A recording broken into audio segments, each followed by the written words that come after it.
Loyalty of puppies. இது நாய்க்குட்டிகளின் விசுவாசம்.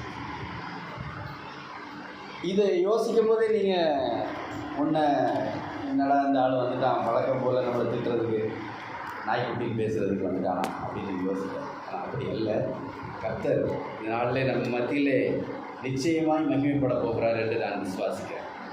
2 வசனங்களை நாம் வாசிக்க போகிறோம். அந்த 2 வசனங்கள்லையும் நான் சொல்லிடுறேன், நீங்கள் எடுத்து வச்சுக்கோங்க. ஒன்றுக்கு பின்னால் ஒன்று வாசிக்கலாம். முதலாவது மத்தேயு 15வது அதிகாரத்தில் 26வது வசனம். 2வது நியாயாதிபதிகளில் 1வது அதிகாரத்தில் 15வது வசனம். முதல்ல மத்தேயு 15:26, பிறகு நியாயாதிபதிகள் 1:15 வாசிக்கலாம். மத்தேயு 15:26. அவர் அவளை நோக்கி, பிள்ளைகளின் அப்பத்தை எடுத்து நாய்க்குட்டிகளுக்கு போடுகிறது நல்லதல்ல என்றார். நியாயாதிபதிகள் 1:15.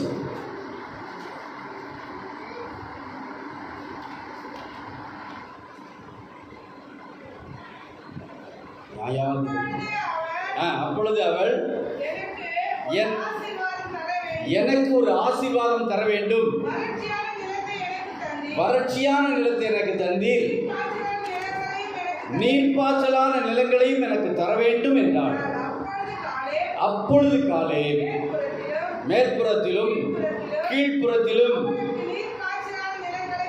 அவளுக்கு நீர்ப்பாய்ச்சலான நிலங்களை கொடுத்தான். ஹல்லேலூயா, ஹல்லேலூயா. இயேசு ஒரு கடினமான வார்த்தையை சொல்லி ஒரு கானானிய ஸ்திரியை பேசுகிறார். என்ன பேசுகிறாரு? பிள்ளைகளின் அப்பத்தை எடுத்து நாய்க்குட்டிகளுக்கு போடுகிறது நல்லதல்ல என்றார். அதுக்கு முன்பாக அவர் அந்த 15வது அதிகாரத்தில் பார்க்கும்போது அவள், அந்த கானானிய ஸ்திரீ என்ன பண்ணுகிறார்? இயேசுக்கு முன்பாக வந்து, இயேசுவே தாவீதின் குமாரனே என்று அவரை அழைக்கிறார். அப்போது நீங்கள் நல்லா பார்த்தீங்கன்னா புதிய ஏற்பாட்டில் 2 பேர் என்ன பண்ணுறாங்க? அவரை தாவீதின் குமாரனே என்று அழைக்கிறாங்க. ஒரு சம்பவம், அந்த கண்ணு தெரியாத ஒரு பிளைண்ட் மேன் என்ன பண்ணுறான்? இயேசுவே தாவீதின் குமாரனே என்று அழைக்கிறான். கவனிக்க. 2வது சம்பவம், இந்த கானானிய ஸ்திரீ என்ன பண்ணுகிறா? இயேசுவே தாவீதின் குமாரனேன்னு கூப்பிடுறான். அப்போ உங்க எல்லாருக்கும் நல்லா தெரியும், என்ன தெரியும்? கானானிய ஜனங்கள் யூத ஜனங்களுக்கு அருவருப்பானவர்கள். ஆபிரகாம் என்ன பண்ணார்? தன்னுடைய வேலைக்காரனை கூப்பிட்டு, என் மகன் ஈசாக்குக்கு நீ பெண் கொள்ளும்படியாக இந்த கானானிய ஸ்திரீகளில் என்ன பண்ணக்கூடாது? ஒரு பெண்ணை செலக்ட் பண்ணக்கூடாது. என்னுடைய ஜனதாரத்தில் நீ போய் எனக்கு என் மகனுக்கு ஒரு பெண்ணை நீ தேடு என்று கர்த்தரின் பேரில் ஆணையிட்டு கூறுகிறதை நம்ம பார்க்க முடியும். அப்போது கானானிய ஜனங்கள் இந்த யூத ஜனங்களுக்கு மாத்திரமல்ல, எபிரேய ஜனங்களுக்கு மாத்திரமல்ல, கர்த்தர் என்ன சொன்னார்? கானானியுடைய தேசத்தை உங்களுக்கு கொடுப்பேன்னார். கானானியுடைய தேசத்தை உங்களுக்கு கொடுப்பேன்னார். அப்போ அங்கே ஏதோ ஒரு பாயிண்ட் அங்கே ஒன்று இருக்குது. கர்த்தர் என்ன பண்ண மாட்டார்? யாரையும் நியாயக்கேடாய் நடத்த மாட்டான். இன்னைக்கு நமக்கு நம்முடைய இருதயத்திலே அநேக கேள்விகள் உண்டு. கர்த்தர் இந்த விஷயத்தில் எனக்கு நியாயம் செய்யலை அப்படின்னு நாம் நினைக்கிறோம். அந்த கர்த்தர் ஒரு நாள் நியாயம் செய்யாமல் இருக்க மாட்டார். அவர் அநியாயமாக ஒரு நாள் நடத்த மாட்டார்.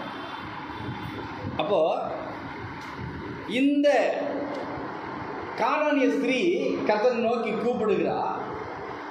அதுக்கு அந்த சீஷர்கள்லாம் என்ன பண்ணுறான்? ஆண்டவரே உங்களை அனுப்பிவிடுவேன், ரொம்ப தொல்லை பண்ணிக்கிட்டே பின்னாடி போடுற சத்தம் எங்களுக்கு தாங்க முடியலை என்று சொல்லும்போது அவர் ஒரு வார்த்தை சொல்லுகிறார். காணாமல் போன இஸ்ரவேல் வீட்டாருக்கு அனுப்பப்பட்டேனே அல்லாமல் மற்றபடி அல்ல என்றார். கவனிக்கிறீங்களா? நான் காணாமல் போன இஸ்ரவேல் வீட்டாருக்காக தான் வந்தேன், வேற யாருக்காக வரலன்னு என்ன பண்றாரு? அவர் சொல்லுகிறார். அதை இந்த கானானிய ஸ்திரீயும் கேட்டுக்கிட்டு தான் இருக்கார். கானானிய ஸ்திரீயும் கேட்டுட்டு தான் இருக்கிறார். அவர் ரகசியமாக சொல்லலை. ஏன்னா சீஷர்கள் எல்லாருக்கும் முன்பாகத்தான் அவரிடத்தில் சொல்றாங்க. இந்த ஸ்திரீ எல்லாரும் இருக்கும்போது தான் கூப்பிடுறா, சத்தமா கூப்பிடுறா, இயேசுவே எனக்கு இறங்குங்கிறா, தாவீதின் குமாரனை எனக்கு இறங்குங்கிறா. இயேசு ஒரு கன்க்ளூஷனை கொடுக்குறார், ஒரு முடிவை கொடுக்குறார். என்ன முடிவு? நான் காணாமல் போன இஸ்ரவேல் வீட்டாருக்காக தான் வந்தேன் அப்படின்னு சொல்றார். அதுக்கு பிறகும் அவர் விடலை. அதுக்கு பிறகு அவர் சொல்லுகிறாரு, பிள்ளைகளின் அப்பத்தை எடுத்து நான் நாய்க்குட்டிகளுக்கு போட மாட்டேன், அது சரி கிடையாது, அது நல்லதும் இல்லை. இப்போ டர்ன் டு நியாயாதிபதிகளை பார்த்தோம்னா, அங்கே நியாயாதிபதிகளில் ஒரு காரியம் ஒன்று நம்ம பார்க்குறோம். அப்பொழுது அவள் எனக்கு ஒரு ஆசீர்வாதம் தர வேண்டும், வறட்சியான நிலத்தை எனக்கு கொடுத்தீர், நீர்ப்பாய்ச்சலான நிலங்களையும் எனக்கு தர வேண்டும் என்றாள். அப்பொழுது காலேப். யார் கொடுத்தா? அப்பொழுது காலேப். அப்புறம் இது யாரு? காலேபினுடைய மகள். அவ பேர் என்ன தெரியுமா? அக்சா. சரி, நம்ம என்ன கொஞ்சம் முன்னாடி ஹிஸ்டரிக்கு போயிட்டு இந்த விஷயத்துக்கு வந்தாதான் அதனுடைய வீரியம் நமக்கு என்னன்னு புரியும். கொஞ்சம் ஹிஸ்டரிக்கு போனால் காலேப் ரெண்டு பேர் தான் எகிப்திலிருந்து கிளம்பி வந்து என்ன பண்ணா, கானானுக்குள்ள கால் எடுத்து வச்சான் இல்லையா? வேதம் அதானே சொல்லுது. காலேபும் யோசுவாவும் தான் அங்கேருந்து கிளம்பி வந்தவங்களில் இங்கே வந்து ரீச் ஆகும். மற்ற யாரும் ரீச் ஆகல. மோசே, இன்க்ளூடிங் மோசே. அப்போ இந்த காலேப் யாரு? காலேப் யாரு? கொஞ்சம் சொல்லுங்க. கொஞ்சம் சொன்னாதான் உங்களுக்கு தூக்கம் வராது. கொஞ்சம் அப்படியே நாமளும் ஒரு செய்தியாய் அதை பார்க்காம ஒரு டிஸ்கஷனாக பார்த்தோம்னா சில விஷயங்களை கற்றுக் கொடுக்கறதுக்கு நமக்கு மனசுக்குள்ளே நிற்கும். அவர் அதை கேட்டால் நான் பதில் சொன்னேன் அப்படின்னு உங்களுக்குள்ளே நிற்கும். குறிப்பெடுக்கிறத விட இது ஒரு விசேஷமான ஒரு இது. அப்போ காலேப் யார் அப்படின்னு பார்த்தா, யூதா கோத்திரத்தில் ஒரு பிரபு, அப்படிதானா? அப்போ காலேப் யூதா கோத்திரத்தை சேர்ந்தவன் தானா? ஆமாம், காலேப் யூதா கோத்திரத்தை சேர்ந்தவன் தான் பைபிள் சொல்லுது. ஆனால் நான் இன்னைக்கு ஒரு விஷயத்தை சொல்ல போகிறேன். காலேப் யூதா கோத்திரத்தை சேர்ந்தவன் கிடையாது. காலேப் யூதா கோத்திரத்தை சேர்ந்தவன் கிடையாது. அவனுடைய பேர் என்ன? காலேப். அவனை குறிக்கும் போது ஒரு வார்த்தை சொல்லப்படுகிறது. எப்புன்னேயின் குமாரனாகிய காலேப். எப்புன்னேயின் குமாரனாகிய யாரு? கெனேசியனாகிய காலேப். கெனேசியன் யாரது? கெனேசியன். கர்த்தர் என்ன சொன்னார்? ஏத்தியரும் எபூசியரும் எமோரியரும் ஏவியரும் கெனேசியரும், என்னது? கெனேசியரும் வசிக்கிற தேசமாகிய பாலும் தேனும் ஓடுகிற கானான் தேசத்தை உனக்கு நான் தருவேன் சொன்னாரா இல்லையா? அப்போ கெனேசியன் யாரு? அவன் கானான் தேசத்தை சேர்ந்தவன். அல்லேலூயா. கானான் தேசத்திலே பல ஜாதி ஜனங்கள் வாழ்ந்து கொண்டிருந்தாங்க. அதில் கெனேசிய ஜனங்களும் ஒருவர். அப்போ எப்படி இந்த காலேப் இந்த கோத்திரத்துக்குள்ளே வந்தான்? இது சில விஷயங்கள் மறைக்கப்பட்டிருக்கு. சில விஷயங்களை வரலாற்று புத்தகத்திலிருந்து சொல்ல முடியும், அது நமக்கு தேவையே இல்லை. ஆனால் இந்த காலேப் தெளிவாய் வசனம் சொல்லுது. அதை அந்த வசனத்தை கூட சொல்ல முடியும். நியாயாதிபதிகளிலே இருக்குது. சரி, அப்புறமா அதை பார்க்கலாம். அப்போ காலேப் என்பவன் எப்படி, யார் அவன்? ஒரு கெனேசியன். என்று எழுதப்பட்டிருக்கிறது. அவன் புறஜாதி மனுஷன், அவன் எபிரேய ஜனமும் இல்லை, அவன் யூதா கோத்திரத்தில் உள்ளவனும் அல்ல, யூதா கோத்திரத்தில் உள்ளவனும் அல்ல. சரி, காலேப் அப்படின்னா, இந்த காலேப் என்கிற அந்த பெயரை குறித்து பார்க்கும்போது, அந்த காலேபினுடைய பெயர் ஒரு முக்கியமான ஒரு அர்த்தத்தை கொடுக்குது. முதல்ல faithful man, faithful, whole hearted, devotee அப்படின்னா நம்பிக்கை உள்ளவன், விசுவாசம் உள்ளவன், முழு இருதயத்தோடு நம்புகிறவன், பக்தி உள்ளவன். அதுக்கு பின்பாக ஒரு அர்த்தம் ஒன்று வருது. அந்த அர்த்தம் என்னன்னு கேட்டீங்கன்னா, நாய். காலேப்னு என்ன அர்த்தம்? நாய். காலேப்னு என்ன அர்த்தங்க? நாய். ஒரு நாயைத்தான் இயேசு கிறிஸ்து பிறக்கிற சந்ததியிலே, அந்த கோத்திரத்திலே தேவன் பிரபுவாய் வைத்தார். ஒரு நாய் போன்ற ஒரு மனுஷனை தான் கர்த்தர் என்ன பண்ணாரு? யூதா கோத்திரத்து சிங்கம் சொல்லப்பட்ட இயேசு அந்த சந்ததியிலே வந்தார். அவன் பேர் என்னது? நாய். யோசிச்சு பாருங்க. அதாவது யூத முறைப்படி, எபிரேய முறைப்படி பெயர் வைக்கும்போது எப்பவுமே பார்த்தீங்கன்னா, நல்லா கவனித்து பார்த்தீங்கன்னா, அவன் தகப்பனுடைய பேரை ஆல்ரெடி சூஸ் பண்ணி வச்சுருப்பாங்க. அதுக்கு பிறகு என்ன பண்ணுவாங்கன்னா, அவன் பிறக்கக்கூடிய சூழ்நிலையில் என்ன நடக்குதோ அதை வைத்து அவனுக்கு காரண பெயராய் வைப்பாங்க. இது அவனுடைய வழக்கம். காலேப் பிறந்தபோது என்ன சூழ்நிலை இருந்ததுன்னு எனக்கு தெரியல, உண்மையாகவே தெரியல. ஏன்னா பைபிளில் அது போடலை.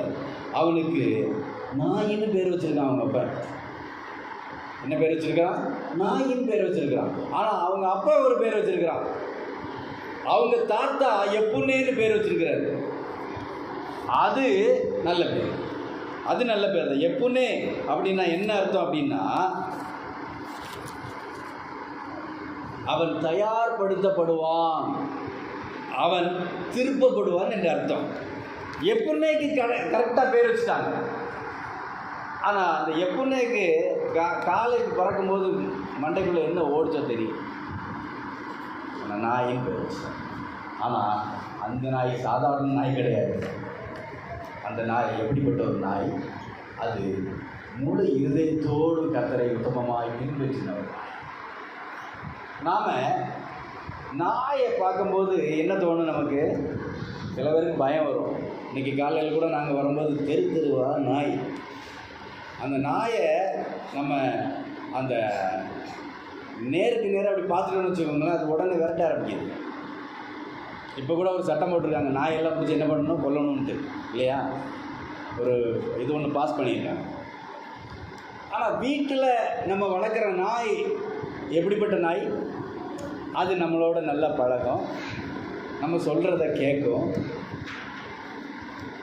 நம்ம கூட விளையாடும், நம்மளை நம்பும். நாய் என்ன பண்ணும்? நம்மளை நம்பும். நம்ம எந்த இடத்துக்கு போகிறோமோ அது நமக்கு பின்னாக வராது, நமக்கு முன்னாக ஓடிக்கிட்டு இருக்கும். நாயோட குணம் என்னது? நமக்கு முன்னாடி அது ஓடும். அது ஓடிக்கிட்டே இருக்கும்போது திரும்பி திரும்பி நம்ம வர்றோமான்னு பார்த்துக்கணும். இந்த ரூட்டு தானா, கரெக்டு தானா? ஆனால் பின்னால் வராது. என்ன வராது? பின்னால் வராது. அதே சமயத்தில் அதை நாம் ட்ரெயின் பண்ணி கரெக்டாக கொண்டு வரும்போது அது நம்ம சொல்கிறதெல்லாம் கேட்கும், சொல்கிறதெல்லாம் கேட்கும். நாயை வேதாகமம் பல இடங்களில் ஒரு சாபக்கேடான ஒரு மிருகம் போல காட்டுது. ஆனால் அந்த சாபக்கேடான மிருகத்தின் பெயரை வச்சுக்கிட்டு ஒருத்தன் ஆசீர்வாதமான கானான் தேசத்துக்குள்ளே காலடி எடுத்து வச்சான்னா அவன் தேவனை எப்படி சார்ந்து வாழ்ந்தான் என்பதை நம்மளால் பார்க்க முடியும். இப்போ நம்மளுடைய இந்த மெசேஜோட ஹீரோ காலேப் அல்ல. அது சரியாக ப்ரொனவுன்ஸ் பண்ணா காலேப், காலேப். காலேப்னு சொல்லிட்டு இங்கிலீஷில் வரும். தமிழில் காலேப் அப்படின்னு வருது. தமிழில் நிறைய வார்த்தைகள் பார்த்திங்கன்னா அந்த ஒரிஜினல் உச்சரிப்போடு இருக்கும். இங்கிலீஷில் தான் கொஞ்சம் அவங்களுக்கு எதால மாற்றிருப்பாங்க. அப்போது இந்த நாய் எப்படி நமக்கு ட்ரெயின் ஆகும்? நாய் எப்படி பழக்க முடியும் சொல்லுங்களேன் பார்ப்போம். ஒரு நாயை நமக்கு ட்ரெயின் பண்ணணும். எப்படி ட்ரெயின் பண்ணணும்? ஃபஸ்ட்டு அது எப்படி ட்ரெயின் ஆகும்? எதை வச்சு ட்ரெயின் ஆகும்? நீங்கள் அதுக்கு அப்படியே தடவி கொடுத்து, ஐயோ நீ நான் சொல்கிறதெல்லாம் கேளு அப்படின்னு அது கேட்குமா? அப்படிலாம் கேட்கும். அதை ட்ரெயின் பண்ணணும்னா அதோடைய உணவில் தான் அதை ட்ரெயின் பண்ண முடியும். அதுக்கு அது எது சாப்பிடுதோ அதை வச்சு தான் அதுக்கு ட்ரைனிங் கொடுக்க முடியும். அப்போது கர்த்தரும் நம்மளை எப்படி ட்ரெயின் பண்ணுறாரு? அவருடைய வார்த்தை என்கிற மன்னாவை அனுப்பி தான் ட்ரெயின் பண்ணுறாரு. அவருடைய வார்த்தை என்கிற மன்னாவை வைத்து நம்மை, நாய் போல இருக்கிற புறஜாதியான நம்மை முழு இருதயத்தோடு அவரை விசுவாசிக்க வைக்க அவர் வார்த்தைகளை அனுப்பி கொண்டே இருக்கிறார். அதனால தான் இன்றைக்கு வரைக்கும் கர்த்தர் பேசிக்கிட்டே இருக்கிறார். இல்லை வார்த்தையை நிறுத்தியிருப்பார். இன்றைக்கு வரைக்கும் நம்மகிட்ட அவர் பேசுகிறாருன்னா நம்மை அவருடைய பரம அழைப்புக்கு பங்குள்ளவர்களாய் மாற்றும்படியாக நமக்கு ஒரு ட்ரைனிங்கை கொடுத்துக்கிட்டே இருக்கிறார். தினந்தோறும் நம்ம இந்த வேதத்தை வாசிக்கும் போது கர்த்தர் நம்மோடு பேசுகிறார். எங்கெங்கெல்லாம் கர்த்தருடைய வசனம் சொல்லப்படுகிறதோ அங்கெல்லாம் கர்த்தர் நம்மோடு பேசுகிறார். வார்த்தைகள் மூலமாய், பாடல்கள் மூலமாய் நம்மோடு பேசுகிறார். கர்த்தர் வார்த்தையை அனுப்பி நம்மை பயிற்றுவிக்கிறார். இப்போது இந்த காலேபை பற்றி நம்ம பார்த்துட்டோம், அவங்க அப்பாவை பற்றியும் பார்த்துட்டோம். இந்த காலேபினுடைய மகள், அவ பேர் அக்ஸா. அந்த அக்ஸாவை குறித்து பெரிய ஒரு விளக்கம் பைபிளில் இல்லை. ஒரு 2 இல்லை 3 இடங்களில் தான், அதாவது இந்த சம்பவம் 2 இடத்துல இருக்குது. யோசுவாவிலையும் இருக்குது, நியாயாதிபதிகள்லையும் இருக்குது.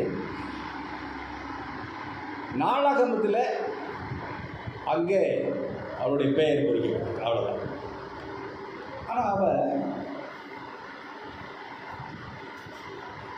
தன்னுடைய தகப்பனான காலேபிட்ட ஒரு காரியத்தை கேட்க போகிறான். எந்த சூழ்நிலையில் கேட்க போகிறான்னா, நியாயாதிபதிகள் புத்தகத்தை நீங்கள் எடுங்க, 1வது அதிகாரத்தை எடுத்து வச்சுக்கொள்ளுங்க. அந்த பார்த்தீங்கன்னா ஒரு சம்பவம் ஒன்று நடக்குது. அதாவது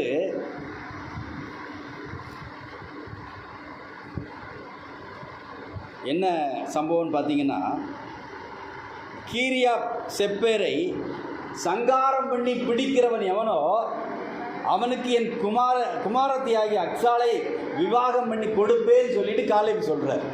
ஏன்னா இவங்க கானானுக்கு வருவதற்காக என்ன பண்ணுறாங்க, முன்னேறி வரும்போது கர்த்தர் யாரையெல்லாம் அழிக்க சொல்கிறாரோ அவங்களாம் அழிச்சிக்கிட்டே வராங்க. அப்போது கீரியா செப்பீரை சங்காரம் பண்ணி பிடிக்கணும். அப்போது காலேப் ஒரு கிஃப்ட்டை ஒன்று அவர் வாக்கு பண்ணுறார்.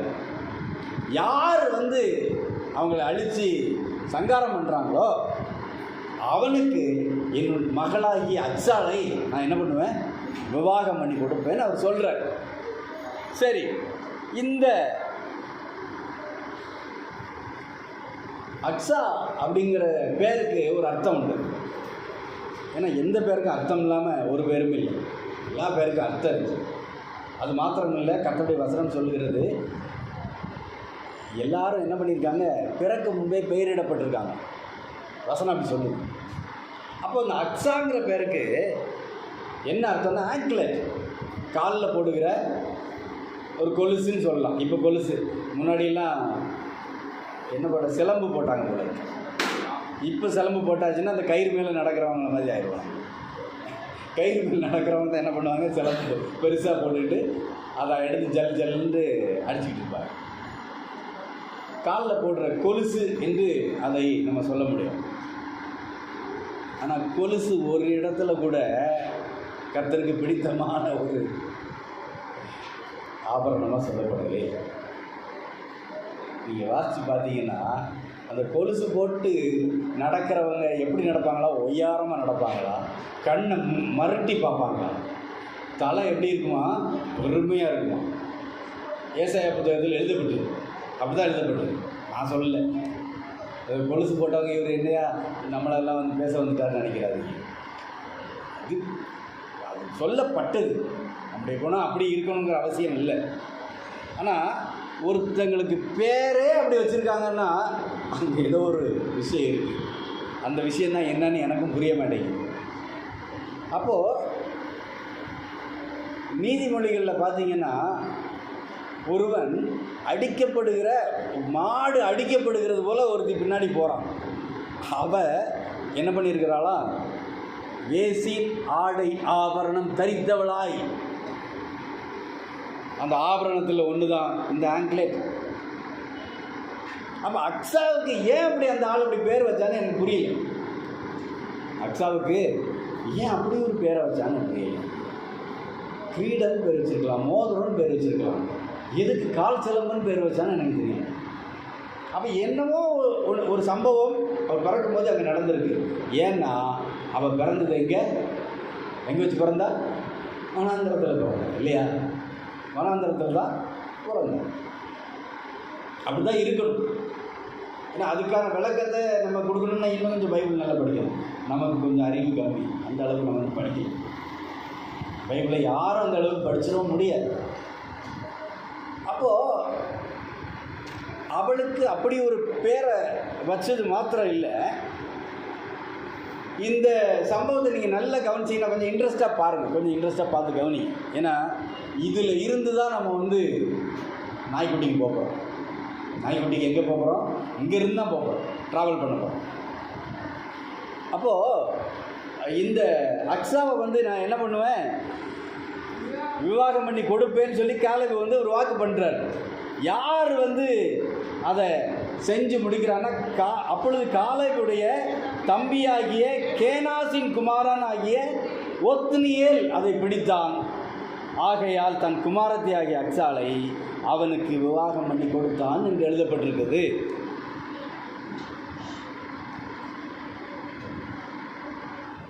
நீங்கள் நல்லா யோசிச்சு பார்த்துருக்கீங்கன்னா, கீரியாத் செப்பீரை தோக்கடிக்கணும் உண்மைதான்.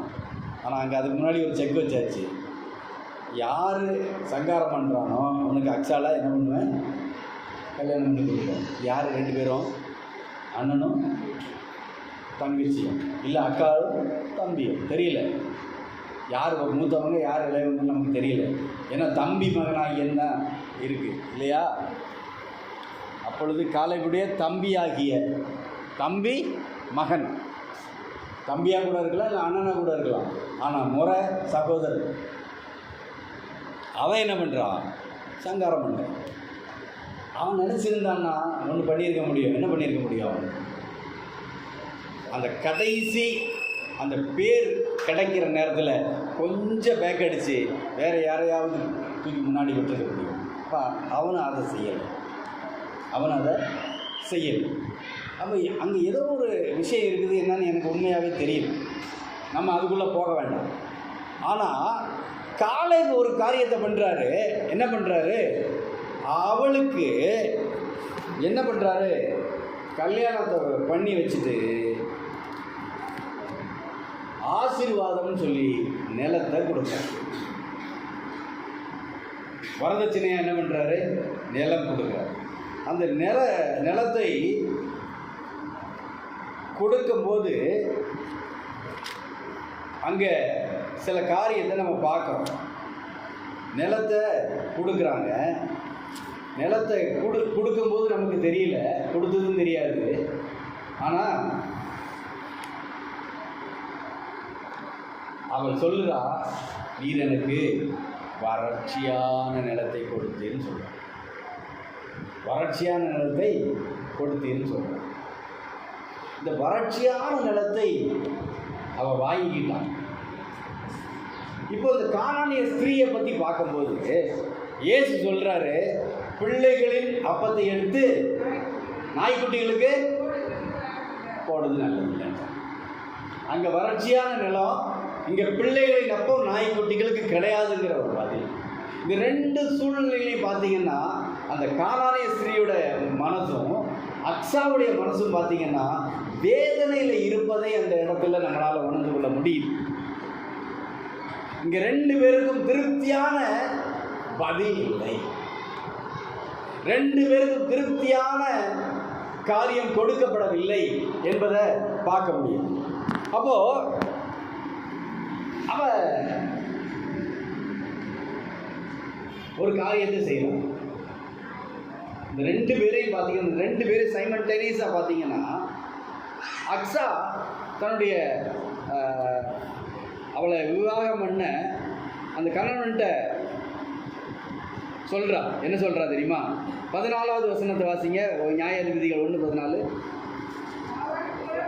அவள் புறப்படுகையில் என் தகப்பனிடத்தில் ஒரு வயல்வெளியை கேட்க வேண்டும் என்று அவளிடத்தில் உத்தரவு பெற்றுக்கொண்டு கழுதையின் மேலிருந்து இறங்கினாள். காலேப் அவளை நோக்கி என்ன வேணும்னு கேட்டான். இப்போ இந்த இடத்துல அக்ஸா என்ன பண்ணுறா? நான் ஒரு ஆசீர்வாதத்தை கேட்கணும்னு அவ சொல்லிட்டு கழுதையின் மேலிருந்து இறங்குகிறாள் என்று எழுதப்பட்டிருக்கு. அப்போ கழுதையின் மேலிருந்து அவள் என்ன பண்ணுறா? இறங்குறாள். ரொம்ப நார்மலாக இந்த வார்த்தையை நான் பார்த்தேன். என்னென்னா, கழுதையின் மேலேருந்து இறங்கினா இதில் என்ன கழுதை மேலே ஏறி போகிற நேரத்தில் திரும்பவும் வந்திருக்கா போல அப்படின்ட்டு யோசித்தா, அந்த அந்த வசனத்தில் இருக்கிற அந்த நான் ரெஃபர் பண்ணி பார்த்தேன். எதுனா ஹீப்ரு பைபிளில் எடுத்து ரெஃபர் பண்ணி பார்க்கும்போது அதில் ஒரு காரியத்தை நான் வாசிக்க முடிஞ்சது. என்னன்னு பார்த்தா, ஒரு வேர்டு ஒன்று இருந்தது. கழுதையின் மேலிருந்து கீழே இறங்கினதுக்கு ஒரு வேர்டு ஒன்று இருந்தது. பேட்டிஸ்னா என்கிற ஒரு வார்த்தை ஒன்று இருந்தது. சரி, கழுதையின் மேலேருந்து இறங்கினா அவ்வளோதானே, இதில் என்ன பெரிய விசேஷம் இருக்குது, என்ன பிரசன்னம் பண்ணுறதுக்கு என்ன இருக்குது, கழுதையின் மேலேருந்து இறங்கினாப்பா அப்படின்னு சொன்னால், அந்த பேட்டிஸ்னாங்கிற வேர்டை இன்னொரு இடத்துல பார்க்க முடிஞ்சது. அது என்ன இடம் அப்படின்னு பார்த்தா, அதே நியாயாதிபதிகளுடைய புத்தகத்தில் 4வது அதிகாரத்தில் 21வது வசனத்தை வாசிங்க. நியாயாதிபதிகள் 4:21. ஏபேரின் மனைவியாகிய யாகேல் ஒரு கூடார ஆணியை எடுத்து தன் கையிலே சுத்தியை பிடித்து கொண்டு மெல்ல அவன் அண்டையில் வந்து அவன் நெற்றியிலே அந்த ஆணியை அடித்து போட்டாள். அது உருவி போய் தரையிலே புதைந்தது. ஓகே, இது யார அடிச்சு போட்டான்னா, சிசெரா என்கிற ஒரு படை தளபதி. அவங்கிட்ட 900 இருப்புரதங்கள் இருக்குதான். என்ன இருந்துச்சா? 900 இருப்புரதம். அந்த அந்த அந்த இடத்த நீங்கள் பார்த்தீங்கன்னா,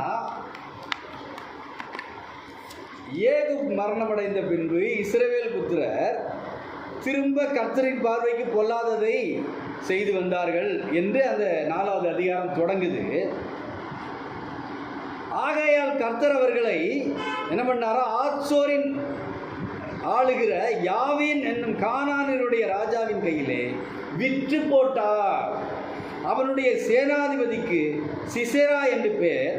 அவன் புறஜாதிகளுடைய பட்டணமாகிய அரோசேத்திலே குடியிருந்தான். அவனுக்கு 900 இருப்பு ரதங்கள் இருந்தது. என்னது? 900 இருப்பு ரதங்கள்.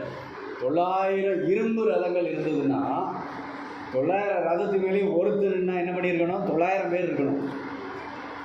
ரதத்தை ஓட்டுறவங்கனால என்ன பண்ண முடியாது? அம்பு விட முடியாது. அப்போ அதுக்கு பின்பாக ஒருத்தனோ இல்லை 2 பேரோ அம்பு விடுகிறவங்க இருந்திருக்க வேண்டும். அப்போ எத்தனை பேர் இருந்திருப்பாங்க? ஆயுததாரிகள் மாத்திரம், ரதங்கள் மாத்திரம் இத்தனை இருந்தால் ஆயுததாரிகள் எத்தனை பேர் இருந்திருக்கணும்? அப்போது இது ஒரு பெரிய ஒரு பெரிய பயமுறுத்துகிற ஒரு சேனையாய் அது இஸ்ரவேல் தேசத்துக்கு விரோதமாய் வருகிறது. யாரு இவங்கெல்லாம்? யாரு? கானானியர்கள். அதுதான் விஷயம். அங்கே நம்ம இன்னைக்கு பார்த்துக்கிட்டு இருக்கிறது யாரை பற்றி? கானானியர்களை பற்றி. இந்த கானானியர்களை கர்த்தர் அழித்து அவர்களுடைய தேசத்தை தான் இஸ்ரவேலுக்கு கொடுத்தார், ஆபிரகாமுக்கு வாக்கு பண்ணினார். அப்போ அக்காலத்திலே தெபோராள் என்னும் தீர்க்கதரிசியானவள் இஸ்ரவேலை நியாயம் விசாரித்தார். அப்போ அவள் சொன்னா, எப்ராயிம் மலை தேசமாகிய ராமாவுக்கும் பெத்தேலுக்கும் நடுவில் இருக்கிற தெபோராளின் பேரிச்ச மரத்தின் கீழே அவள் குடியிருந்தாள். நியாய விசாரணை செய்து கொண்டிருந்தால் அவள் ஒரு தீர்க்கதரிசி. இஸ்ரவேலின் தேவனாகிய கர்த்தர், நம்மெல்லாம் பார்க்குறோம், இஸ்ரவேலின் யூத முறைப்படி பெண்களை என்ன பண்ணுவாங்க? 2ஆம் பட்சமாக வச்சுக்குவாங்க. ஆனால் கர்த்தர் எப்படிப்பட்டவர் பாருங்க, இஸ்ரவேலை நியாயம் விசாரிக்கிறதுக்கு தெபோராள் என்கிற ஒரு தீர்க்கதரிசி என்கிற ஒரு பெண்ணை வைத்திருந்தார். அப்போ அவ என்ன செஞ்சா, பாராக் என்கிற ஒருவனை வரவழைத்து, நீ நப்தலி புத்திரரிலும் செபுலோன் புத்திரரிலும் 10,000 பேரை கூட்டிக் கொண்டு தாபோர் மலைக்கு போக கடவாய் என்றாள். போய் என்ன பண்ணணுமா? சேனாதிபதியாகிய சிசராவையும் அவன் ரதங்களையும் அவன் சேனையையும் கீரோன் பள்ளத்தாக்கிலே உன்னிடத்துக்கு வர இழுத்து அவனை உன் கையிலே ஒப்பு கொடுப்பேன் என்று இஸ்ரவேலின் தேவனாகிய கர்த்தர் உனக்கு கட்டளையிடவில்லையா? அப்போ கர்த்தர் ஏற்கனவே கட்டளையிட்டார், அப்படிதானே? இந்த வசனத்தை பார்க்கும்போது அப்படித்தானே தெரியுது. அவன் அப்பவும் என்ன பண்ணி கிடந்திருக்கான்? கர்த்தருடைய வார்த்தையை நம்பாம முடங்கி கிடந்திருக்கான். இப்போ தீர்க்கதரிசி, நியாயம் விசாரிக்கிற தீர்க்கதரிசி, இஸ்ரவேலை நியாயம் விசாரிக்கிற தீர்க்கதரிசி ஆகிய தெபோராள் வந்து அவனிடத்துல கர்த்தர் ஒன்று சொல்லலையா? சிசேராவை நான் என்ன பண்ணுவேன்? உன்னிடத்துல வரவழைச்சி அவனை என்ன பண்ணுவேன்? சேனையை கீதோரன் பள்ளத்தாக்கிலே உன் கையில ஒப்பு கொடுப்பேன்னு சொல்லலையா என்று கேட்கிறான். எப்படிப்பட்டவர்களோட சேர்ந்து? நப்தலி புத்திரர்களையும் செபுலோன் புத்திரர்களையும். இந்த 2 ஜாதியையும் கர்த்தர் பல இடங்களில் எந்த இடத்துலையுமே சண்டை போடுறதை பார்க்கவே முடியும். இவங்க 2 பேரும் தனியாக போய் சண்டை போடுறது நீங்கள் பார்த்துருக்கீங்களா? இருக்கவே இருக்காது. எந்த இடத்துக்கானாலும் நீங்கள் பார்த்தீங்கன்னா, ஒரு இடத்துல மேற்கொண்டதுன்னா யூதா கோத்திரம் இருக்கும், அதிகமாக யூதா கோத்திரம் இருக்கும். பென்யமீன் கோத்திரம் கூட இருக்குது, பல இடங்களில் சொல்லப்பட்டிருக்கு. ஆனால் அந்த நப்தலியும் இந்த செபுலோனும் பல இடங்களில் அப்படியே பேசாமல் இருக்கும். ஆனால் கர்த்தர் என்ன பண்ணார் தெரியுமா? இந்த 2 கோத்திரத்திலேருந்து நீ யுத்த வீரர்களை கூப்பிட்டு போய், யுத்த வீரர்கள் கூட சொல்லலை, புத்திரர்களும் தான் சொல்லப்பட்டிருக்கு, கூப்பிட்டு போய் என்ன பண்ணு, நீ போ, சிசேராவை நான் கையில் ஒப்பு கொடுப்பேன் என்று சொல்லி இருக்கிறார். அதை அவன் நம்பலை. பாராக் என்ன பண்ணல? நம்பலை. பிறகு அதற்கு பாராக், நீ என்னோட கூட வந்தால் போவேன், என்னோட கூட வராவிட்டால் நான் போக மாட்டேன்டா. ஏன்னா இவனுக்கு கர்த்தருடைய வார்த்தை மேலே நம்பிக்கை இல்லை, தன்னுடைய வீரத்தின் மேலே நம்பிக்கை இல்லை. அப்போ அவள் சொல்லுகிறாள், நான் உன்னோட வருகிறேன், நான் உன்னோட நிச்சயமாய் வருவேன், ஆனாலும் நீ போகிற பிரயாணத்தில் உண்டாகிற மேன்மை உனக்கு கிடைக்காது, அதை நான் ஒரு ஸ்திரீயின் கையில் ஒப்பு கொடுப்பேன். அந்த ஸ்திரீ தான் யாரு? யாகேலின் மனைவியாகிய, அவள் பேர் யாகேலின் மனைவியாகிய ஒரு ஸ்திரீ என்று எழுதப்பட்டிருக்குது 4:21. அந்த பேரை கொஞ்சம் பாருங்க பார்ப்போம். யாகேலின் மனைவியாகி, ஏபேரின் மனைவியாகிய யாகேல், ஏபேரின் மனைவியாகிய யாகேல். அவ யாரு? நப்தலி கோத்திரத்தில் உள்ளவளா? செபுலோன் கோத்திரத்தில் உள்ளவளா? அவள் ஒரு கானானிய ஸ்திரீ. ஸ்திரீங்க. யோசிச்சு பாருங்க, கர்த்தர் இந்த மேன்மையை யாருக்கு கொடுப்பேன்னு சொன்னாரு? ஒரு கானானிய ஸ்திரீக்கு கொடுப்பேன்னு ஒரு முடிவெட்டார். இங்க ஒரு எபிரேய கோத்திரத்தில் உள்ள ஒருத்தன் ஒரு பெரிய தீர்க்கதரிசி, நியாயம் விசாரித்த ஒரு தீர்க்கதரிசி சொல்லியும் போகாம நீயா கூட வந்தா நான் போவேன், ஏன்னா நீ தானே சொன்னேன்னு என்ன பண்ணலாம், கர்த்தரை டிஸ்டர்ப் பண்ணிட்டே இருக்க. இப்போ நம்மளையும் பல பேர் அப்படிதான், நம்மள்டையும் பல பேர் என்ன பண்ணுறாங்க, அந்த கர்த்தருடைய வார்த்தையை எடுத்துக்கிறது இல்லை. நீங்கள் சொன்னனால தானே நான் அதை செஞ்சேன், யாரையாவது படிப்போம். ஆனால் அப்படி அல்ல, கர்த்தர் சொன்னால் சொன்னது தான். சிசேராவை ஒப்பு கொடுப்பேன்னு சொன்னால் ஒப்பு கொடுப்பார் தான். ஆனால் சூழ்நிலைகள் அதுக்கு விரோதமாக இருக்கும். நம்மளோடு இருக்கிறவன் தொடநடுங்கியாக இருப்பான், நம்மளோடு இருக்கிறவன் யுத்தம் செய்வதற்கு முடியாதவனாக இருப்பான். ஆனால் நமக்கு வாக்கு கொடுத்தவர் யாரு? அவர் செங்கடலை இரண்டாய் பிளந்து இஸ்ரவேல் ஜனங்களை நடத்தி எகிப்தின் பார்வோனையும் சேனையையும் அவன் ரதங்களையும் தண்ணீரிலே மூழ்கடித்தார். நீ இன்னைக்கு உனக்கு விரோதமாய் வந்த 900 இருப்பு ரதங்களை பார்த்து பயப்படுற, ஆனால் உனக்கு வாக்கு கொடுத்தவர் கர்த்தர். அந்த வாக்கை நம்பி நீ முன்னேற்போ, கர்த்தர் உன்னோடு இருப்பார்.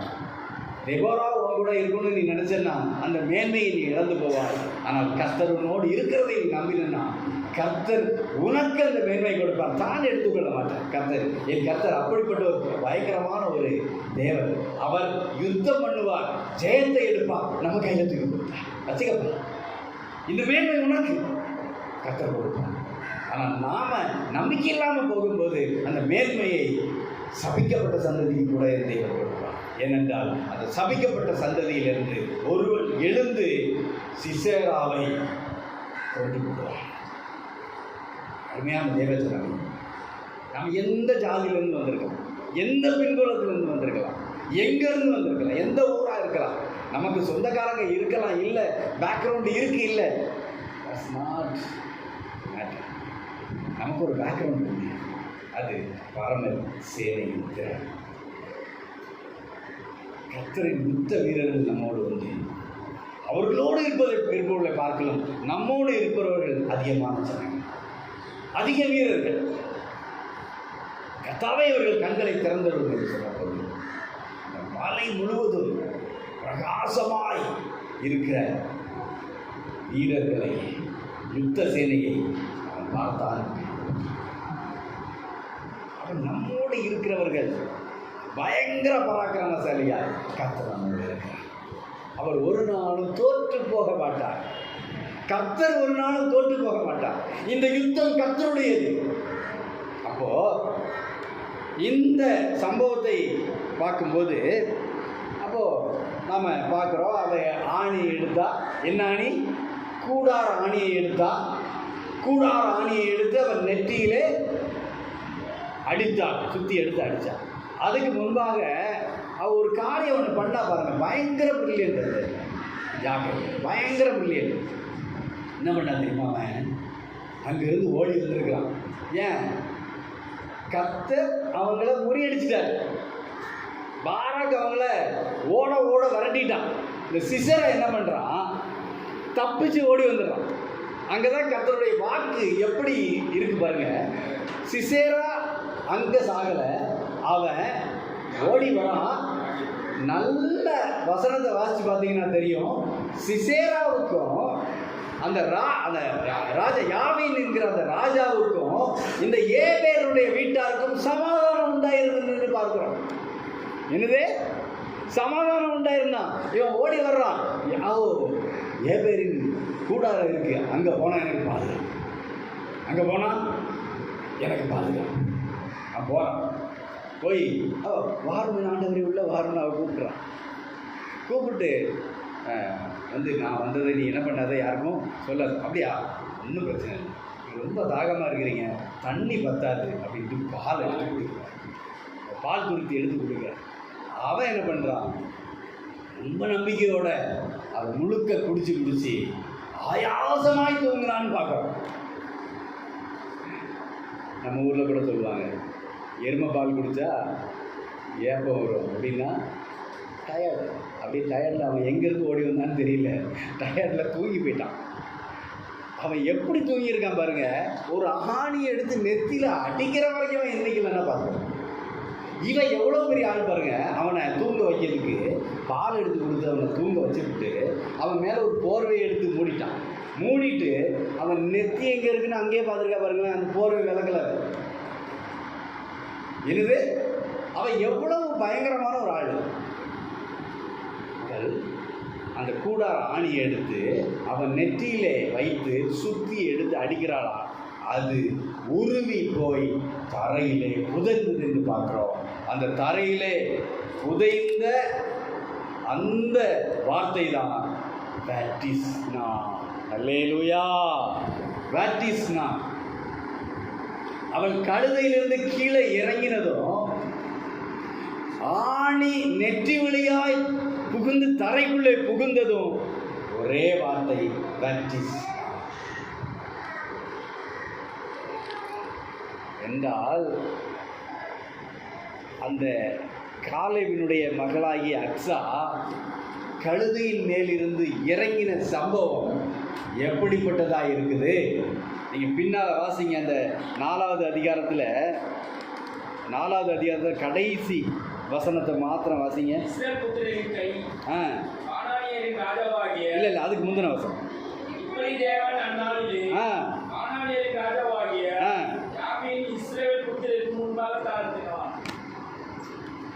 செத்தது யாரு? என்னாச்சு, மறந்து போச்சா? செத்தது சிசேரா. தாழ்த்தப்பட்டது யாரு? அந்த ராஜாவாகிய யாவீன். அப்போ அவன் யாரை வச்சு ஆடிக்கிட்டு இருந்திருக்கான்?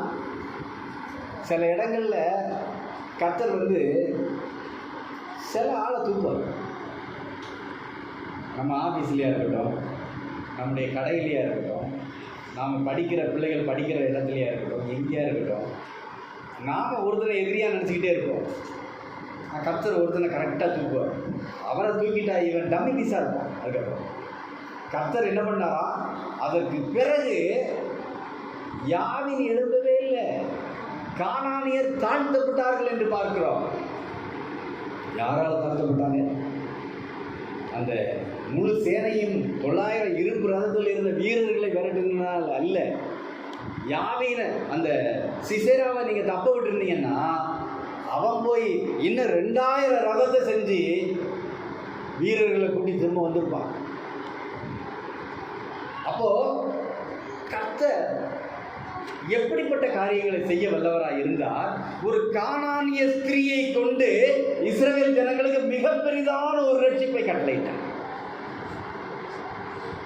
சபிக்கப்பட்ட ஒரு சந்ததியை கொண்டு, அந்த சபிக்கப்பட்ட சந்ததியிலிருந்து ஒரு பெண்ணை எடுத்து, கானானியர்களே சபிக்கப்பட்டவங்க, அந்த காலத்திலே பெண்கள் 2ஆம் பட்சமாக எண்ணப்பட்டவங்க. ஆனால் கர்த்தர் அவளை இஸ்ரவேல் தேசத்திலே உயர்த்தி வைத்தார். பாருங்க. ஆனால் நம்முடைய பாடம் அது அல்ல. அந்த கானானிய ஸ்திரீ நெற்றி பொட்டில் அடித்து அந்த அவனை கொண்டபோது அந்த ஆணி பாஞ்சு தரையில் புகுந்தது இல்லை, அந்த வேர்டு பேட்டிஸ்னான்னு எழுதப்பட்டிருக்கு. அவன் கழுதையிலிருந்து இறங்குனது பேட்டிஸ்னான்னு எழுதப்பட்டிருக்கு.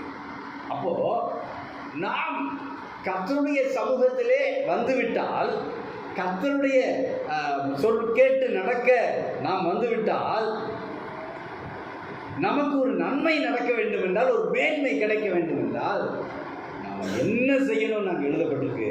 கழுதையிலிருந்து கீழே இறங்கணும். சிசேராவை நெற்றி போட்டில் அடிக்க, கழுதையிலிருந்து கீழே இறங்கணும். சிசேராவை நெற்றி போட்டில் இறக்கி ஆணியை அடிக்கிற அனுபவம் நம்மிடத்தில் காணும்.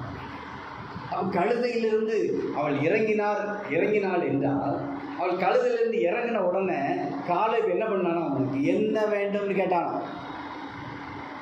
உனக்கு என்ன வேண்டும்னு கேட்டான். அந்த கானானிய ஸ்திரீ இயேசுவினிடத்தில் வந்தபோது இயேசு சொன்னார், பிள்ளைகளின் அப்பத்தை எடுத்து நாய்க்குட்டிகளுக்கு போடுகிறது நல்லதல்ல என்றார். அதற்கு அவள் என்ன சொன்னார்? மெய்தான் ஆண்டவரே, மெய்தான் ஆண்டவரே, ஆனாலும் பிள்ளைகளின்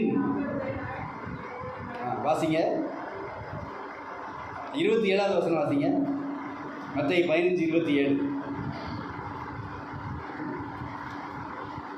அதற்கு அவள், மெய்தான் ஆண்டவரே, ஆகிலும் நாய்க்குட்டிகள் தங்கள் எஜமான்களின் மேஜையிலிருந்து விழும் துணிக்கைகளை தின்னுமே என்றாள். அப்போ நீங்க நல்லா யோசிச்சு பாருங்க. தகவலிடத்துல போய் ஒருத்தி கேட்கிறான், மக கேட்கிறா, நீர் எனக்கு வறட்சியான நிலத்தை கொடுத்துட்டீங்கப்பா, எனக்கு நீர்ப்பாய்ச்சலான இடத்தை கொடுக்கப்பா.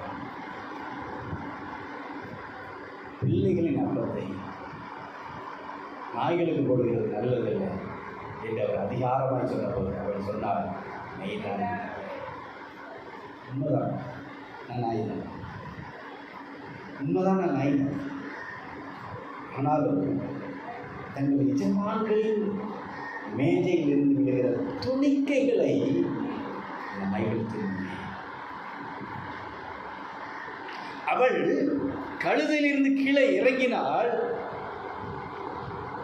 இறங்கி அதுக்கு பிறகுதான் அவன் தகப்பன் கேட்குறான், அவனுக்கு என்ன வேணும்? நீர் எனக்கு நீர்ப்பாய்ச்சலான இடத்துல, ஏன்னா எனக்கு வறட்சியான இடத்துல. இந்த காலேஜ் கையில் நீர்ப்பாய்ச்சலான இடங்கள் இருந்துதா இல்லையான்னு கேட்டால், அவனுக்கு யூத மலை தேசம், அந்த யூதாவினுடைய மலை தேசம் கொடுக்கப்பட்டது.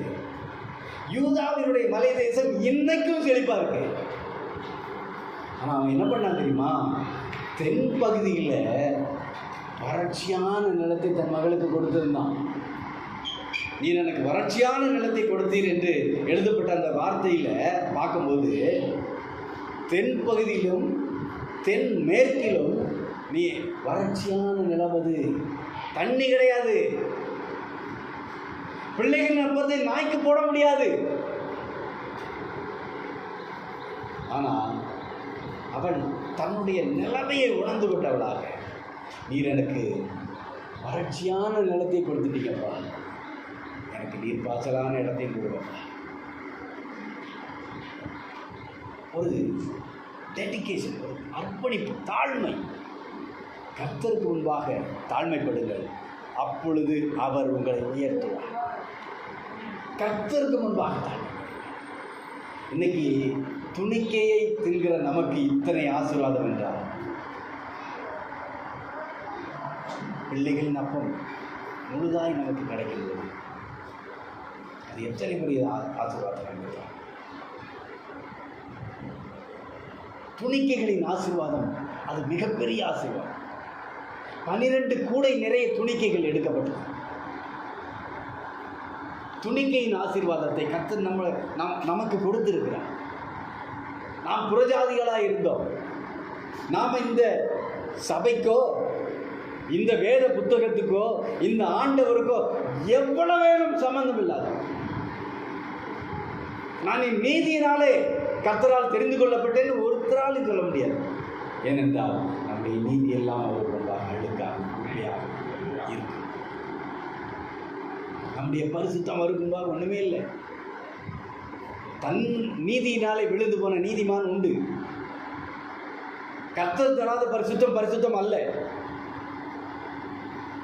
இன்றைக்கு கர்த்தரிடத்தில் அநேகர் ஒரு மனத்தாங்கல்களோடு இருப்பதை நான் உணர்றேன். கர்த்தர் எனக்கு எடுத்தாங்க. கர்த்தர் நீதி செய்கிறது. அவர் ஒரு நாளும் நம்மை புறம்பு தள்ளவே மாட்டார். மனுஷன் ஒருவேளை நம்மளை புண்படுத்தலாம், சபிக்கலாம். மனுஷன் ஒருவேளை நீ அப்படி செஞ்சுட்ட, அதனால தான் உனக்கு இப்படி வந்துட்டுன்னு சொல்லலாம். சில பேர் காரியத்தை தேடி தேடி அடுத்தவனுக்கு ஆலோசனை சொல்லிகிட்டே இருக்கான். நீ அப்படி செஞ்சல, அதனால தான் உனக்கு இது வந்துச்சு. ஆனால் கர்த்தர் மிகுந்த இறக்கவும் மன உருக்கவும். போன வாரம் பார்த்தோம், யோனாவை குறித்து பார்த்தோம். யோனா ஏன் கர்த்தரிடத்தில் மனத்தாங்கல் அடைஞ்சான் தெரியுமா? அவனுக்கு கர்த்தர் இந்த வார்த்தையை நிறைவேற்ற மாட்டாருன்னு தெரியும். நான் சாகணும்னு ஏன் சொன்னான்? நான் சாகிற வரையில் எரிச்சலாக இருப்பது நல்லதுன்னு ஏன் சொன்னான் தெரியுமா? ஏன் வார்த்தை நிறைவேறல? ஏன் வார்த்தை? நான் யாரு? நான் தீர்க்கதரிசி. நமக்கு சில பேருக்கு ஆலோசனை சொல்லும்போது நீ பாருங்க இப்படி தான் நடக்கும்னு நம்ம சொல்லுவோம். ஆலோசனை சொல்லும்போது சில நேரங்கள் சொல்லுவது யோசனை சொல்லுவோம், நீங்கள் இப்படி செஞ்சால் தான் நல்லது. அவங்க அதை செய்ய மாட்டாங்க. அதுக்கு தான் நான் அப்போவே சொன்னேன். என்ன சொன்னேன்? நான் இவங்களுக்கெல்லாம் ஆலோசனை கொடுக்கக்கூடாது. ஆலோசனை கொடுத்தா கொடுக்கணும், அவ்வளோதான். அதை கடைபிடிக்க வேண்டியதோ கடைபிடிக்காமல் போகிறதோ அது அவர்களை சார்ந்தது. ஆனால் நம்முடைய யோசனையை ஒருத்தர் எடுத்துக்கலாம்னு வச்சுக்கோங்களேன், நம்ம சோர்ந்து போகிறோம்ல. ஆனால் கர்த்தர் அப்படிப்பட்டவர் அல்ல. அவர் ஆலோசனை கொடுத்ததே, அந்த தீர்க்க தரிசனத்தை கொடுத்ததே தப்புவிக்க தான். கர்த்தருடைய வார்த்தை வருவதே தப்புவிக்க தான். அடிப்பேன்னு சொல்லும் கர்த்தருடைய வார்த்தை. நீ இதை செய்யணும்னா இந்த புத்தகத்தில் உள்ள சாபங்கள் எல்லாம் உன் மேலே பலிக்குன்னு சொல்லும். சாபத்தை வாங்குவதற்காக அல்ல, சாபத்திலிருந்து தப்புவிக்க முடியாது. கர்த்தர் விடுகிற சாபம் கூட நமக்கு ஆசீர்வாதமாய் வந்து முடியும். ஏன்னா அவர் சாபத்தை கொடுப்பதற்காக சாபத்தை எழுதி வைக்கவில்லை, ஆசீர்வாதத்தை கொடுக்குவதற்காக தான் எழுதி வச்சார். நீ இதை ஒரு நாள் பெற்றுக்கொள்ளக்கூடாது என்பதிலே நம்மை விட அவர் அதிக அக்கறை உள்ளவராக இருக்கிறார். மெய்தான் ஆண்டவரே அப்படின்னு நான் சொன்னேன் இல்லை. அந்த வசனத்தை வாசிக்கும் போது எப்படி வாசிக்கணும்? நான் கானானேஸ்ரியாய் வாசிக்கணும். அப்படி ஒருத்தர் வாசிக்க பார்ப்போம். மெய்தான் ஆண்டவரே, அந்த இல்லை அதான் இன்னும் கொஞ்சம் அந்த அந்த அந்த வசனத்தில் இருக்கிற அந்த இல்லை அப்படி இல்லை. ஏன் சொல்கிறேன்னா, நம்ம எல்லாருக்கும் ஒரு பெண்டிகாஸ்டல் ஸ்லாங் ஒன்று இருக்குது. எப்படின்னா அந்த வசனத்தை வாசிக்கும் போது அப்படியே வாசிச்சிடும். ஆனால் அந்த வசனத்தை வாசிக்கும் போது அழுது வாசிக்கணும். எப்படி? மெய்தான் ஆண்டவரே, அப்பா நான் நாய் தான்ப்பா, நான் நாய் தான். ஆனாலும் உங்களுடைய மேஜையில் இருந்து விடுகிற துணிக்கையை இந்த நாய் சாப்பிடும், இந்த நாய் சாப்பிடும் ஆண்டவரே. ஓ ஹல்லேலூயா, ஹல்லேலூயா, ஹல்லேலூயா. ஓ கண்களை மூடி தேவ சமூகத்தில் ஹல்லேலூயா. நான் எம்மாத்திரம் ஒரு பொருட்டாய் எண்ணுவதற்கு,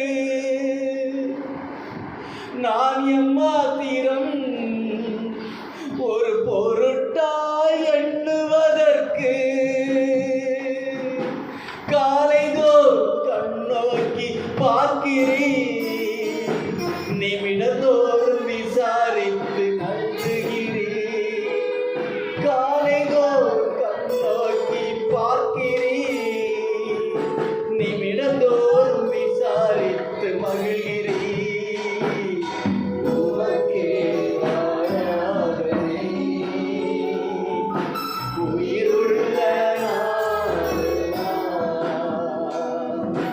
உமக்கே ஆராதனை.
அந்த கானானிய ஸ்திரியை பார்த்து பிள்ளைகளின் அப்பத்தை நாய்க்குட்டிகளுக்கு போடுகிறது நல்லதல்ல என்று சொன்னாலே, அவளுடைய வாழ்க்கையிலே அவளை விடுவிக்க மனதில்லாமல் அல்ல. அந்த கானானிய ஸ்திரியை குறித்து உலகமெங்கிலும் பூமி உள்ளளவும் இந்த பரிசுத்த ஆவியானவர் நம்மத்திலே இருக்கிற வரையிலும் அவளை குறித்து சொல்லப்பட வேண்டும் என்பதற்காக கானானிய ஸ்திரியை விசுவாசத்தை அவர் வர்த்திக்க பண்ணும்படியாக கர்த்தர் ஒரு நாளும் விசுவாசத்தை குறைத்து நம்மை அவமாக்கி போட அல்ல, விசுவாசத்தை வர்த்திக்க பண்ண வேண்டும் என்பதற்காகத்தான் அவர் சில காரியங்களை நமக்கு அனுமதிப்பார். பிரியமான தேவனுடைய ஜனமே, எனக்கு கர்த்தர் பதில் கொடுக்கவில்லையே என்று அவருடைய மௌனத்தை குறித்து நாம் ஒரு நாளும் மனத்தாங்கள் அடைய வேண்டியதில்லை.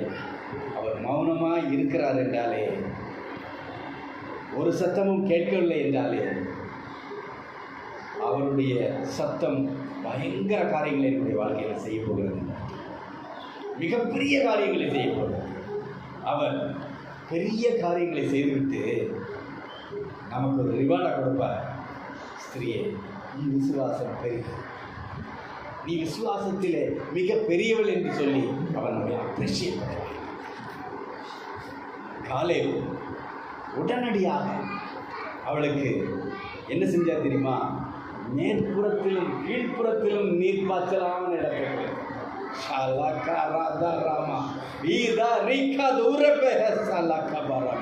நீர்ப்பாய்ச்சலான இடங்கள், மேற்புறத்திலும் கீழ்ப்புறத்திலும் வடபுறத்திலும் தென்புறத்திலும் சுற்றிலும் 8 திக்கும் நீர்ப்பாய்ச்சலான இடத்தை கொடுக்க என் தேவன் வல்லவராயிருக்கிறார்.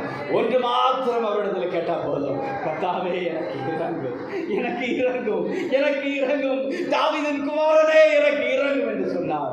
அவர் சொல்லுவார், ஹல்லேலூயா, தூரத்திலே இருக்கிறவள் மகள் சொஸ்தமான, தூரத்திலே இருக்கிறவளுடைய மகள் சொஸ்தமான. உங்களுடைய ஆசீர்வாதம் எத்தனை கிலோமீட்டர் தூரத்தில் இருந்தாலும் என் தேவன் உங்களை ஆசீர்வதித்து உங்களுடைய விசுவாசத்தை இன்னும் பெருக செய்ய வல்லவராயிருக்கிறார். ஷீலதர ஹத்துரவை கதுர பலகா ரிம்லா கரியஹதரபா கதரபா. ஹல்லேலூயா. உங்களுடைய விசுவாசம் கடுகளவு இருந்தாலும் அந்த விசுவாசத்தினாலே நீங்கள் தாவீதின் குமாரனை அழையுங்கள். தாவீதின் குமாரனை அழையுங்கள். நீங்கள் கானானிய ஸ்திரியை போல எல்லாராலும் இவளை அனுப்பிவிட வேண்டும், இவளை சபையிலிருந்து துரத்திட விட வேண்டும், குடும்பத்திலிருந்து ஒதுக்கி வைக்க வேண்டும் என்று உங்களுடைய சூழ்நிலையிலே எப்படி இருந்தால்,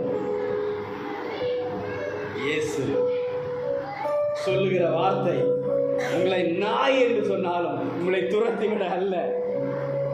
இந்த உலகம் நாயை துரத்தும், ஆனால் நாய் போல எண்ணப்படுகிற நம்மை கர்த்தர் ஊட்டி சேர்த்து அணைத்துக் கொள்வார்.